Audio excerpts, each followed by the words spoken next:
One of the hardest parts about being a Nintendo fan is having to actually be a fan of theirs. Seemingly every time Nintendo shows that they're moving forward in strides with their video games and hardware, they immediately backpedal and reveal they've taken just as many steps back against their core audience via many odd business practices. One of the many ways they do this is by introducing new stories and characters in the form of new intellectual property, and then never doing anything with them ever again. While I could go on and on about how many times Nintendo has seemingly abandoned some of their most cherished properties, I want to immediately tune into the subject of today's topic, that being the Earthbound/Mother series, which I'll just generalize as Earthbound from now on. Thanks to Earthbound's own representation in the Super Smash Bros. Series, I feel most casual video game players at least know the names of a couple of protagonists from the Earthbound games. These protagonists come in the form of Ness and Lucas. We have Ness, representing Mother 2, also known as Earthbound to most of the world, and Lucas, representing Mother 3, known as fuck all to most of the world. To sum these boys down into a quick synopsis, they're both psychic-capable kids who go on an adventure of self-discovery and friendship with the people they meet along the way. This much is at least shown in their Smash Bros. Counterparts via their movesets, stages, and music. What can also be picked up from Smash Bros. Is both of these games are now old as hell. While they're both still incredibly fun games, even by today's standards, we have not seen any kind of glimmer of hope for the series. The biggest piece of news the series got recently was the original Mother game from 1989 getting localized onto the Wii U over 10 years ago now. As a huge Nintendo fan, when the glimmer of hope for your series comes from the Wii U, it's not looking good. Thankfully, people who have grown up with Earthbound have since gained the skill set to make their own Earthbound-inspired games that stand up to be just as good, if not better, than the original series. Some of these games include Undertale, Deltarune, Omori, Off, and so many others. With the creator of the Earthbound series, Shigesato Itoi, officially announcing he's considered the series complete, things seem dire. On top of that, Itoi also has a contract with Nintendo, which requires that any future games in the Earthbound series need his direct involvement and approval. With this mindset and stipulation in tandem, it seems these Earthbound-like indies are all we'll ever have. At one point in time though, there was hope for a new Earthbound game. One made by a talented development team and music composed by a skilled musician, but most importantly, one made by Earthbound fans wanting to make something that Nintendo couldn't. At one point in time, fans were able to get excited for Mother 4.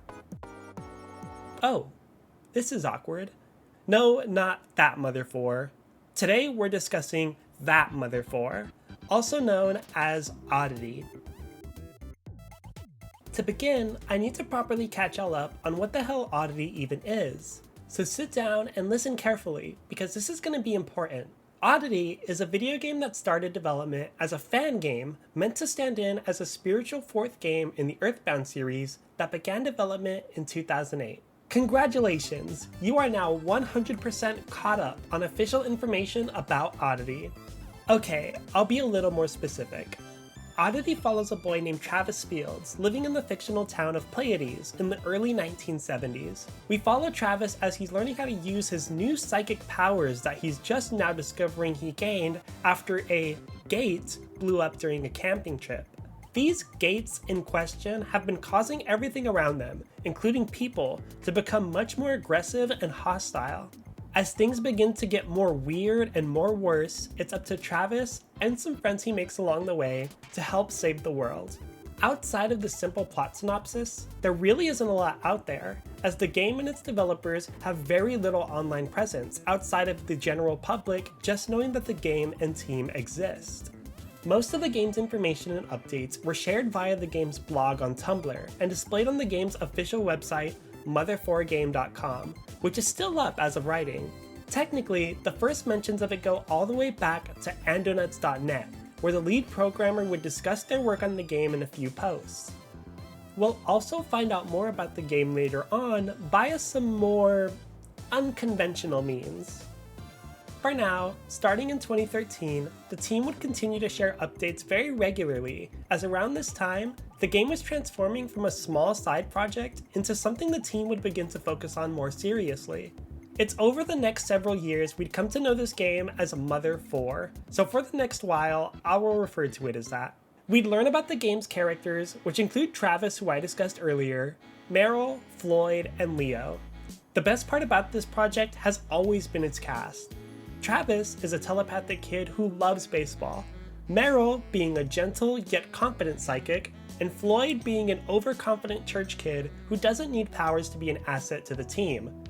And finally, there's Leo, who is... Via the game's official website, we'd find some more snappy pages and links to the blog where we'd learn more about the game's development team, small details about the game, and even a frequently asked questions page revealing the game has an original engine and will be 100% free upon release. One of the key things they'd post under their blog would be a teaser trailer for their game. This trailer alone, I'm convinced, has cast a curse on the development team as a whole. While there's technically nothing wrong with the teaser itself, it's a pretty good one actually, there is now a terribly unkept promise via a release window of winter 2014. This joke has gone on for so long now. I honestly feel terribly bad for the parts of the Earthbound community that have been waiting for this long, myself included. I mean, come on. What kind of monster just leaves their community hanging for a long time with little to no word ahead of time? Am I right? Anyways, I hope you weren't expecting some kind of storytelling to happen, because winter 2014 came and went, with the game ultimately being delayed the November of. It's from a November update on their blog do we really kind of begin to see how bad things are via the context of hindsight. It's here that the game's current director, heavy on the word current, lets us know the game is being delayed into 2015, with the release date promised within just a few weeks. Again, with hindsight, this is dreadful news to read, but at the time, things seemed promising, as February of 2015 would bring us our first official gameplay trailer for the game, and it looks great. I mean it, the animations look good, and the music, being made by the skilled Shane Mesa, is amazing. It truly looks like we'll be getting the game soon, with the trailer once again promising a brand new release window of summer 2015. We also get a brand new toy in the form of a phrase for the community to have fun with. We're aiming for June. Well, Mother 4 devs, show me June!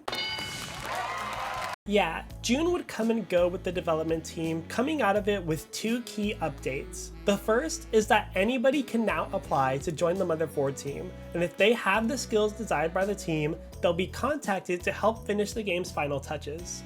The second update was that the blog will be moving to bi-weekly updates until the game's completion, with the first of the updates bringing the community more gameplay via an arcade-style attract mode trailer. To give credit where credit is due, the attract mode looks good, but with hindsight, you can't help but feel a bit of frustration with the game being what appears to be so close to done, yet here we are over 10 years later with no Mother 4 in hand.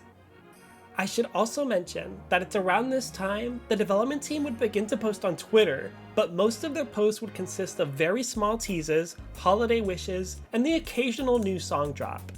We'll be back to their Twitter feed much later on though. Back to the blog, the development team actually would stay true to their word and would continue to post every 2 weeks from this point forward.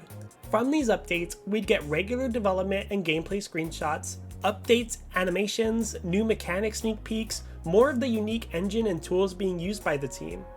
They were genuinely staying true to their promise of bi-weekly updates until October of 2015, but then would be back to bi-weekly in February of 2016. And this wasn't even bad scheduling, as they would tell us that they're taking a break for the upcoming major holidays. Through these regular updates, hope began to build up in the community again.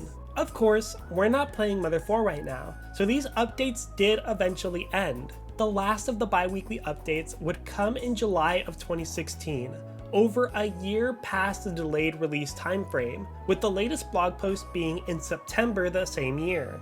These posts contain updates as normal, with the tone definitely changing towards the more serious side of things as more time went on. Not too long before the September post went up, the team had announced that they were ending the bi-weekly updates. And not much longer after that, they announced that the game would be entirely rebranded. Something that's important to note is that around this time, Nintendo as a company was taking down fan games left and right. It was truly a bloodbath. The Mother 4 team rebranding their game came to no surprise to anybody whatsoever. The end of the regular updates is what hurt the fans the most. It's shortly after this that the community would truly get its final updates to this Mother 4 era of the game. We'd get the occasional tweet here and there on the Twitter feed up until late 2017, but again, this was mostly small messages from the dev team wishing us happy holidays and sharing some more fan art. The community then had what felt like a last hurrah with the dev team in early 2017 in the form of a Reddit Ask Me Anything. The questions that were answered were mostly comprised of small lore bits around the characters, like their favorite foods, as that type of thing is important to Earthbound. Other answered questions include what the team would be doing with some of the Earthbound series staples now that the game was rebranding. But after this, the team would go completely dark, leaving the community empty for the next few years. No new music, no new screenshots. The more time went on, the more it felt like the game was completely vanishing before the community's very eyes. The rest of 2017 went by with very little, and come 2018, pure silence. 2019 was lining up to be more of the same, at least at first, but come February of that year, the leak happened. In February of 2019, an anonymous user who claims to have been friends with a former writer for Mother 4 leaked a sprite sheet labeled very cheekily, "We're aiming for June.png." This mysterious insider would continue to post file after file onto 4chan, leaking maps, more sprite sheets, and assets. The leaker even went on to leak out some major plot details, including the final boss, character plot lines, and what would be the game's first leak into its new title, Oddity Under the Moon. In the middle of this leak happening, the newest and current director of Mother 4 would join the thread and begin to respond to this mysterious leaker. But the poster would seemingly get scared and stop posting almost immediately. This began to raise a suspicion for me. The director would then begin to talk to users on 4chan that had questions or comments about the game once the leaker was gone. And believe it or not, this thread stayed somewhat positive. At least, positive for 4chan standards, that is. What made me raise an eyebrow was that amidst this conversation, it seemed like the director was sharing more and more assets, gameplay gifs, and the sorts than the leaker did. However, this isn't anything strange. This was believed to be done to mark the post by the director more easily, as unlike the leaker, the director never posted anything specifically related to the plot of the game. From some of these conversations, we do learn that there was real and genuine drama amongst members that used to be on the Mother 4 team and the current director, as confirmed by him. But if we're going back to my notes that I was getting a weird vibe from this leak, there are a handful of people who believe that the original mysterious leaker on this Mother 4 post was the director himself. To me, it seems weird that a leaker on 4chan simply got scared of the presence of a developer being in the thread, as if any kind of action against them could be performed. Especially on 4chan, users and moderators do not care what gets posted on that site as long as it's related to the thread's topic. I don't see why the developer of a fan-made sequel indie game would scare a 4chan leaker off presence alone. It also seems very weird that as far as leaks go, nothing important got leaked at all, according to the director. I feel like any kind of leak would be detrimental for a game with over 10 years of development time at this point in the story.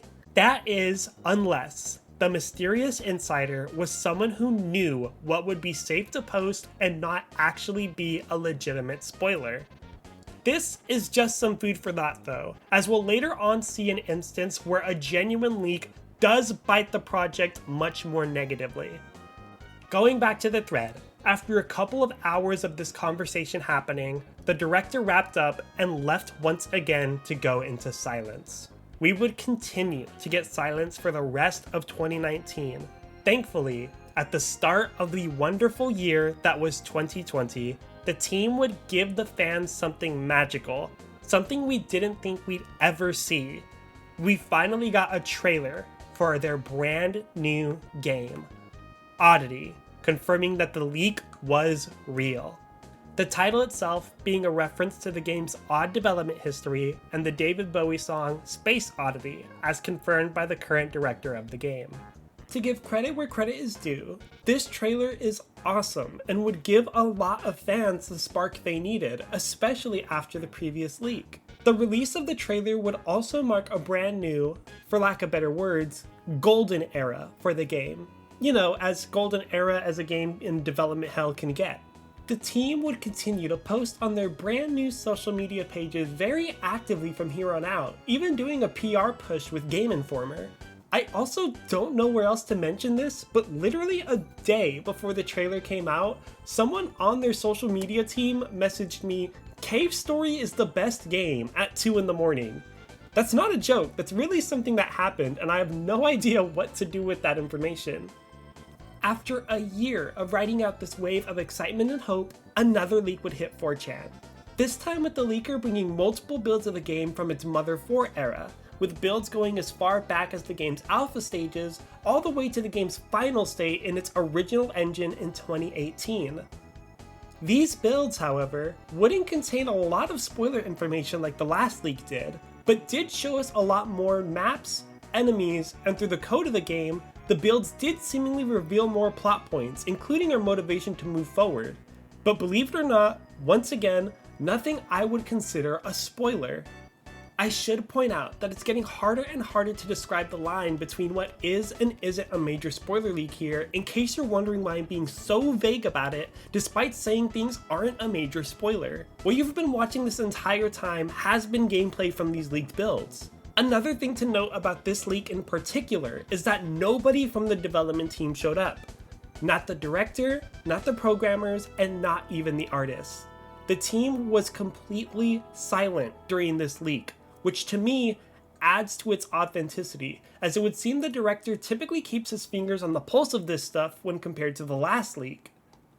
What's most important about these builds is the context they tell us about the state of Oddity, and it's important to begin to keep track of some of the details as we continue forward. What might be raising some eyebrows amongst you all is the state these builds are in. If this leak is made up of so many builds of the game, some very early and some as late as 2018, how has there not been a single spoiler truly leaked? Every single build of the game seemingly shows the game in an early state. It feels like we've been seeing the intro to Oddity almost over and over and over again. Well, context is important, and what we're learning from these builds is more of what the public was slowly finding out.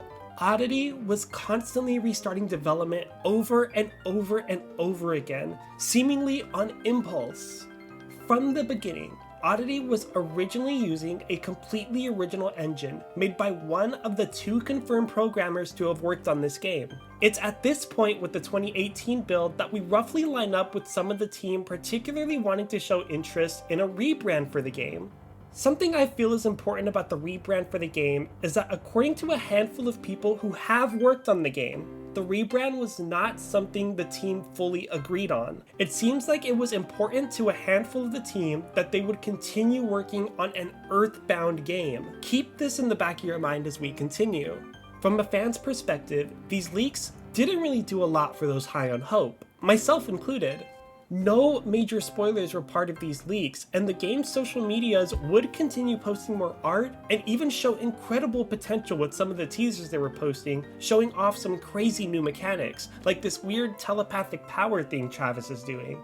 We even got these weird artistic teasers, like this one showing off a dirty room with a hanging Pleiades flag. This teaser is very important to remember, so please add that to the board of things you need to keep in the back of your mind. I promise this will pay off soon. Overall, the team would continue to post like a normal game in development for the next few years. Of course, this being Oddity of all games, we cannot have peace for just a few years. It was once again time for 4chan to pop its ultimate ability and leak a brand new leak of the game. Once again, there were no developers coming to save face, no director to scare off the leaker. It was just the leaker making their post, and oh boy, what an absolute bombshell of a leak. We are no longer leaking year-old builds of Mother 4. For the first time, we have years-old builds of Oddity. Specifically, we have two builds of Oddity here, each dated 2022 and March 2023 respectively. And while the leak itself once again doesn't contain a lot of spoilers, it does contain a lot of new stuff. The 2022 build contains a lot of test rooms and even some smaller yet unfinished rooms that lead to even more unfinished rooms. The March 2023 build is far more interesting, as we're able to get a complete look at the game's beautiful opening sequence, which, by the way, is a more revamped version of one we saw in the 2018 leaks. Oh, how far it's come. Moving on, this build gives us a look at some in-game battles as well, and if we remember just how good the initial Oddity trailer looked, these battles are going to look incredible with 3 more years of development.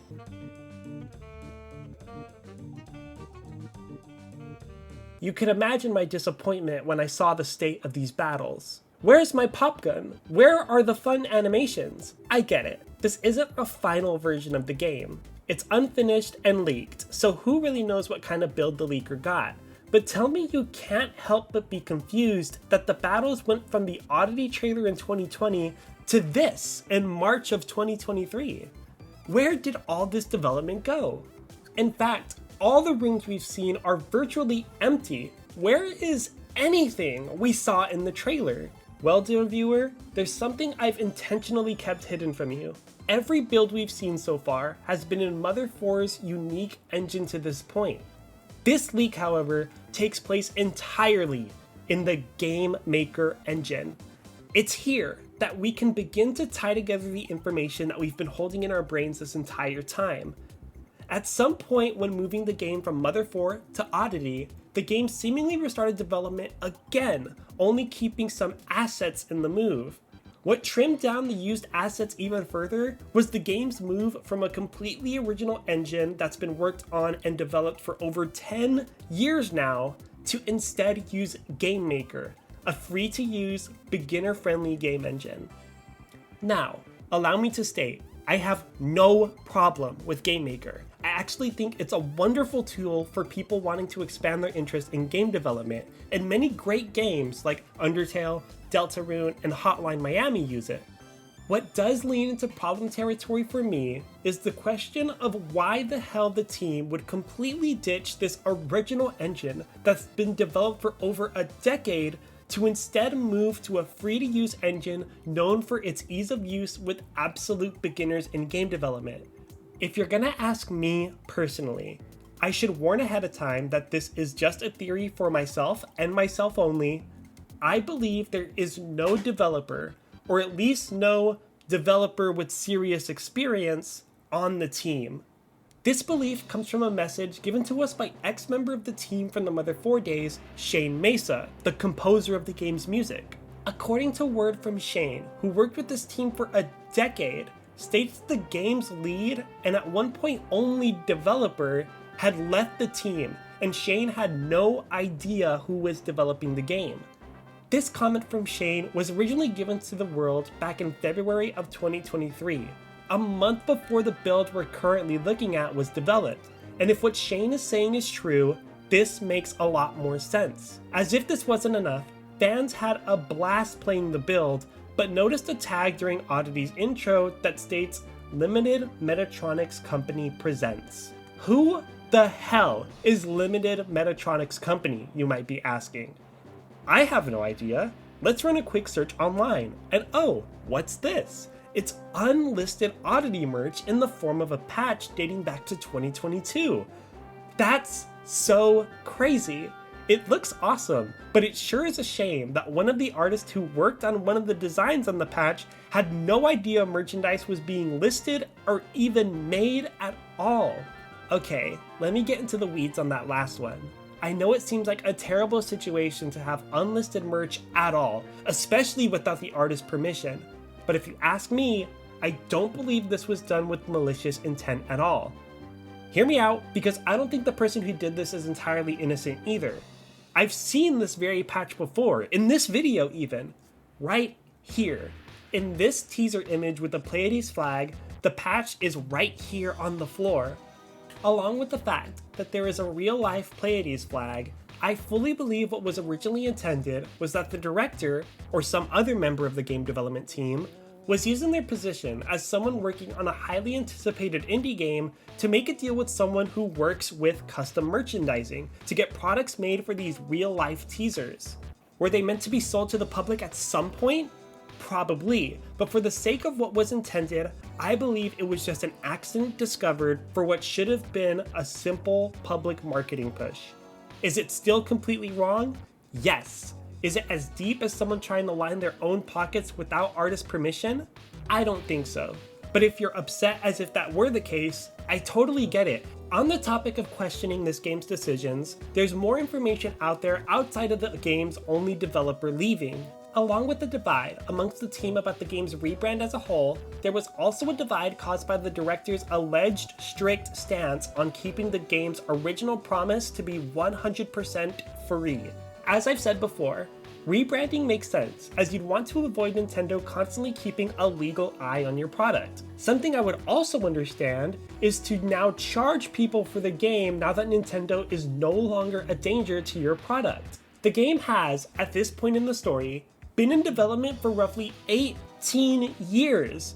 People are still looking forward to the game, even to this day, and charging people for the game would even encourage what's left of the developers and artists who are working entirely for free at this point to stay on your team.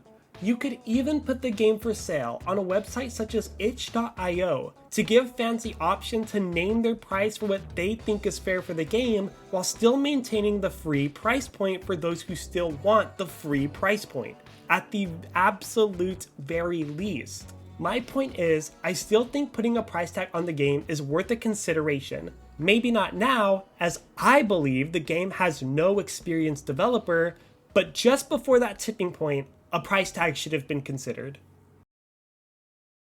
So, that's the current story of Oddity and its battle against a time-ticking foe. If there's any positives to take from this, it's that we at least know the game is still being worked on, and I would hope that the people still on the team are the ones who still believe in it the most. When Shane Mesa came out revealing that handful of information he knows, he even stated he'd be willing to come back to the Oddity team, but it's very clear that changes need to be made from a lead standpoint, at least from what we've been told by insiders on the team. Put a price tag on the game. As much as I hate to say it, Kickstarter might be their best bet, but that's not me trying to give good advice. That should be taken as a sign of how low the current state of the game is, especially now that we know it's been completely swapped from an original engine to Game Maker. This video comes from the perspective of a burnt out fan. I've been following this project since I was a kid. It hurts me a ton to see what could have been, and still can be, a great indie RPG go down this route. As for where I stand with the game, believe it or not, I still believe the project is salvageable, with a lot of hard work, effort, and change in leadership most importantly. At this point, I don't look at it with the joy and whimsy I once had. I look forward to the game at this point because I've simply invested too much of my life that I'll never get back, so I might as well stay in my pile of mud. I think it goes without saying that I don't recommend everybody stay as stubborn as I am. But if you were looking for an Earthbound-like project that you could begin to look out for, you can look forward to an entirely new and separate Mother 4 being created by fans who are also a part of the Oddity wave. There is already so much excitement for this. They've been mostly inactive for a year and their trailer is 4 years old now. Fuck, man! Okay, really, if you want a great new game with Earthbound inspirations, I do genuinely recommend you check out Dreamtone. The game has a demo out right now and is an absolute blast. The team has not contacted me to say that or paid me to say it. They probably don't even know I exist. I am truly recommending this as a fan of Earthbound-like RPGs. Thank y'all for watching, and I'll see y'all in my next video. Nerdieo out.